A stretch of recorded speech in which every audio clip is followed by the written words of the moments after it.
Okay, guys, so this is my first podcast interview, and let me introduce you my first guest. His name is Mo. Mo, say hi.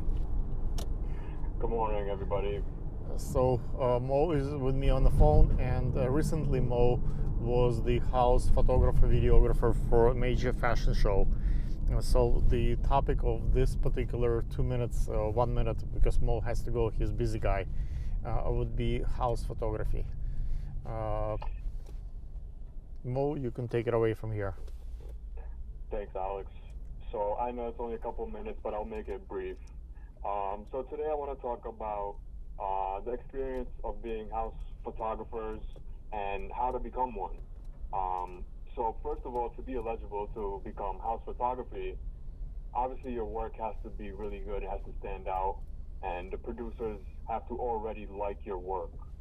Another thing is working with teams. It's like, If what's you're a first, house eggs photographer- or chicken? You have to examples of your house photography to get a house photography job, and you cannot get examples until you become one, right? Yeah, that's correct. Yeah, actually, we just did one a couple weeks back. We partnered with ICU. Yes, Um, yes, I and saw that. we were house production for photo and video. So that went really well. Okay, so what's the facts that you can share? Let's say, what kind of cameras do you need? Tripods, monopods, positions, what are requirements? Like what the producers expect out of you?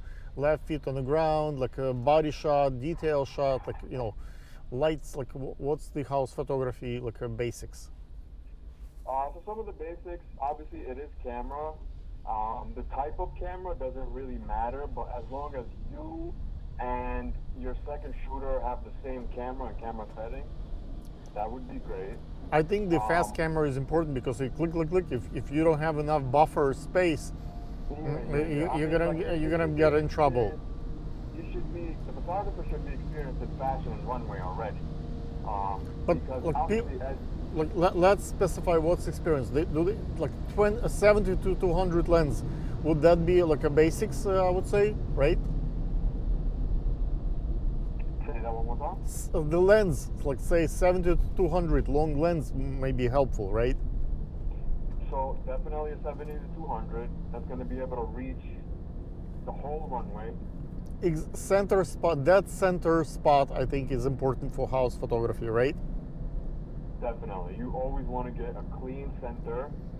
Not too high, not too low. It's like Not really too like. high, not too low. You want to make sure the full model is in the picture from head to toe. You want to have probably shot from the back. Sometimes designers have a shot in the back, and sideway when they turn. Sometimes there is a beautiful design on the side. Yep. You want to have movement probably when they coming out initially, and when they pose. So you want to have a variety of shots, so closer distance and further distance, right? That's correct. Yep. You want to make sure you have pictures of the what do you call the designers with the models as well. So some people don't have enough buffer in their cameras. By the time they done click, they have no space and cannot click by the time the show is over. They need to have plenty of battery power and plenty of memory power. Sometimes people. Yep, exactly. You need a lot of memory space. You need to make sure your batteries are ready to go. Backup camera may be Not helpful. gonna happen twice. So you have to make sure you get the moment. The best cameras can jam and stop working, so you might want to have a backup camera just in case. You might never use it, but it's nice to have it just in case cameras stop working. It happens sometimes. Editing, I think it's people want to see pictures immediately. So having someone with a laptop on the spot and a few shots posting right after the show may be helpful. Definitely have an editor on standby.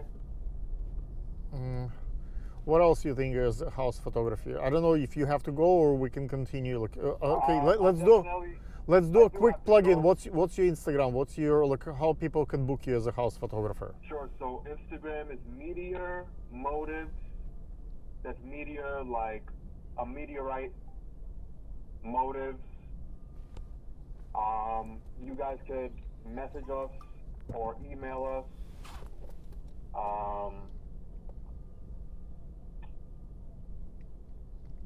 Okay. Yeah, that's our social media. Yeah. That's where you can find us.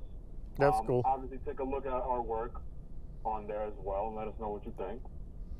Mo is a good friend. We met like a few years ago when I was on my way for the Couture Fashion Week, probably a year or two ago, and Mo came, and from that moment, like we literally from day one hit it off, and he's Palestinian, I'm a Jew, like, and we are friends, and like we went through all kind of situations, but we managed to become stay friends. And I think he's if you hire Mo, I can give him my testimonial. Like you will not regret it. It's this guy will actually deliver what he promised, like editing, colors wise, like paying attention to details, reliability, all those factors I can vouch that Mo has those. I appreciate it, Alex, and definitely thank you to you for onboarding me and introducing me to some good people and stuff like that. Yes, like I think you met Kelsey through me, and like a few other people who are quite instrumental, and now part of your network, Art Heart, and all the other shows now part of your operation, and I think now you're a fair member of that family, like of that community. All thanks to Alex. So we're okay, man. Guys, if you'd like to, like Mo has to go, but if you want him to come back and we touch upon other subjects, he's a really great editor and has other skills like cinematography and like gimbal and all that kind of additional stuff. Like we can do podcasts on other subjects as well. Thank you. Sounds good.